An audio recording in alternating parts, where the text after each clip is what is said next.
অবশেষে অপেক্ষার অবসান। প্রস্তাবিত নবম জাতীয় পে স্কেলে যুক্ত হচ্ছেন দেশের ৫.৫ লাখ এমপিওভুক্ত শিক্ষক কর্মচারী। হ্যাঁ, ঠিকই শুনেছেন, আগামী জুলাই মাসেই আসতে পারে সেই কাঙ্ক্ষিত বড় ঘোষণা, যেখানে মূল বেতন ৫০ থেকে ১০০% পর্যন্ত বাড়ার জোরালো সম্ভাবনা তৈরি হয়েছে। শুধু তাই নয়, বাড়ি ভাড়া ভাতাও বেড়েছে দ্বিগুণ। কার বেতন কত বাড়ছে এবং কারা পাচ্ছেন শতভাগ বৃদ্ধির সুবিধা? দেশের লাখ লাখ শিক্ষক কর্মচারীদের জন্য নিয়ে এলাম এক দারুণ সুখবর। দীর্ঘদিন ধরে যে নতুন পে স্কেলের অপেক্ষা করা হচ্ছিল, তা বাস্তবায়নের ঠিক আগ মুহূর্তে যুক্ত হলো এক বিশাল জনগোষ্ঠী। এবার প্রস্তাবিত নবম জাতীয় পে স্কেলের সুবিধায় যুক্ত হচ্ছেন সারা দেশের বেসরকারি শিক্ষা প্রতিষ্ঠানের এমপিওভুক্ত ৫.৫ লাখ শিক্ষক ও কর্মচারী। সবকিছু ঠিকঠাক থাকলে আগামী জুলাই মাসেই তাদের জন্য বড় ধরনের আর্থিক সুবিধার এক নতুন দিগন্ত উন্মোচিত হতে যাচ্ছে। শিক্ষা মন্ত্রণালয় এবং অর্থ মন্ত্রণালয়ের অর্থ বিভাগ সংশ্লিষ্ট সূত্র থেকে এই অত্যন্ত ইতিবাচক তথ্যটি নিশ্চিত হওয়া গেছে। বাংলাদেশের শিক্ষা তথ্য ও পরিসংখ্যান ব্যুরো তথা ব্যানবেইজের সর্বশেষ তথ্যানুযায়ী দেশে বর্তমানে স্কুল, কলেজ, মাদ্রাসা এবং কারিগরি সহ মোট ২৬,০৯৩টি এমপিওভুক্ত শিক্ষা প্রতিষ্ঠান রয়েছে।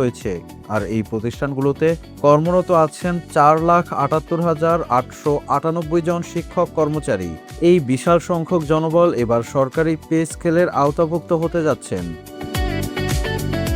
চলুন জেনে নেওয়া যাক পে কমিশনের নতুন সুপারিশ অনুযায়ী কোন গ্রেডের শিক্ষকদের মূল বেতন কত টাকা পর্যন্ত বাড়তে পারে। দুই মন্ত্রণালয়ের তথ্যানুযায়ী সরকারি পর্যায়ে মূল বেতনের ৫০% বাড়ানোর একটি চূড়ান্ত পরিকল্পনা নিয়ে কাজ চলছে। যদি এই ৫০% বেতন বৃদ্ধি কার্যকর হয়, তবে চতুর্থ গ্রেডভুক্ত এমপিও শিক্ষা প্রতিষ্ঠানের অধ্যক্ষদের মূল বেতন ৫০,০০০ টাকা থেকে বেড়ে ১ লাফে দাঁড়াবে ৭৫,০০০ টাকা। একইভাবে ষষ্ঠ গ্রেডের সহকারী অধ্যাপকদের বর্তমান বেসিক ৩৫,৫০০ টাকা থেকে বেড়ে হতে পারে ৫৩,২৫০ টাকা। সপ্তম গ্রেডের উপাধ্যক্ষ এবং প্রধান শিক্ষকদের মূল বেতন এখন ২৯,০০০ টাকা। এটি ৫০% বৃদ্ধি পেয়ে দাঁড়াতে পারে ৪৩,৫০০ টাকায়।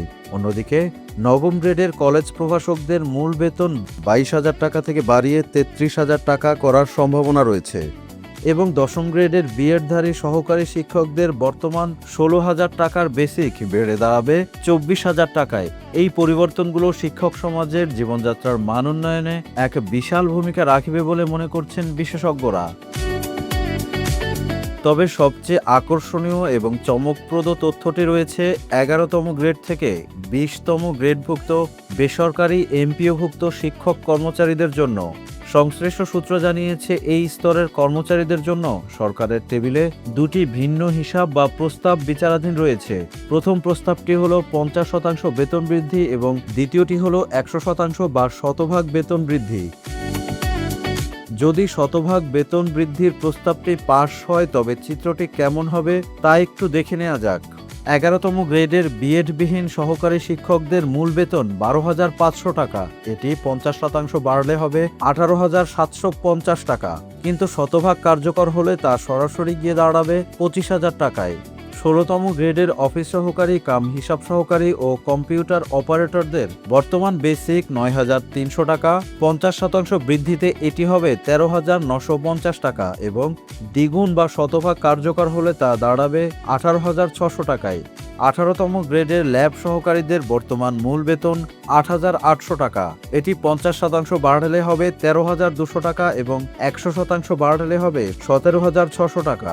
সর্বশেষ ২০তম গ্রেডের অফিস সহায়তাকারী, নৈশ প্রহরী, নিরাপত্তা কর্মী, পরিচ্ছন্নতা কর্মী ও আয়াদের বেসিক ৮,২৫০ টাকা। ৫০% বৃদ্ধিতে এটি হবে ১২,৩৭৫ টাকা এবং শতভাগ কার্যকর হলে তারা পাবেন ১৬,৫০০ টাকা।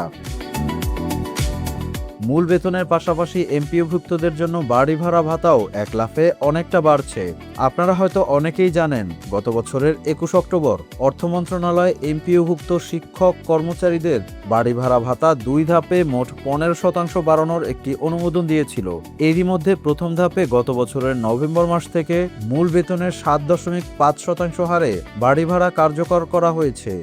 আর এবার আগামী 1 জুলাই থেকে দ্বিতীয় ধাপে আরও 7.5% বাড়ি ভাড়া যুক্ত হতে যাচ্ছে। এর ফলে মোট বাড়ি ভাড়া ভাতা গিয়ে দাঁড়াবে মূল বেতনের 15%। তবে সরকার এখানে একটি সর্বনিম্ন সীমা নির্ধারণ করে দিয়েছে, যা হলো 2,000 টাকা। অর্থাৎ কোনো অবস্থাতেই বাড়ি ভাড়া ভাতা 2,000-এর কম হবে না।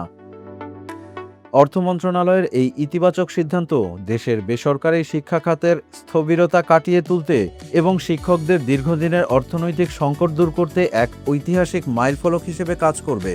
জুলাইয়ের এই নতুন সুবিধা বাস্তবায়িত হলে শিক্ষক কর্মচারীদের মুখে যে হাসি ফুটবে তা নিঃসন্দেহে আমাদের শিক্ষা ব্যবস্থাকে আরও সমৃদ্ধ করবে।